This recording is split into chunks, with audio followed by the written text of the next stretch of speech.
Naishi ni M-Pesa. Madam sasa. Salamu ndo zimekuleta hapa bro ama? Hapana, naweza withdraw pesa. Unaona kai ni bucha jamaa. Hapana, iko ifiki hapo. Ikapi store number? Tumia macho bro.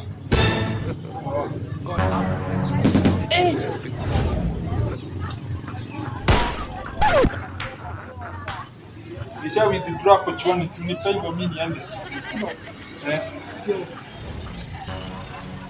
Na uachange kuongelesha customer na madhara. Unajua si ndio tunafanya mnakule huko. Sasa bro, unaweza fungua M-Pesa yako? Hapana, pole basi. Sio nipe hiyo chuoni. Sasa msaidia na 950. Sasa 950 natoa wapi? Ndio maana tu nimewithdraw 50. Hauna 50 tu nipe mimi niende kwa amani.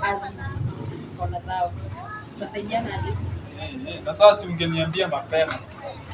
Sasa utafanya aje? Siku ndio utapata hiyo 950, utakuja nikukushia choro yako. Sawa?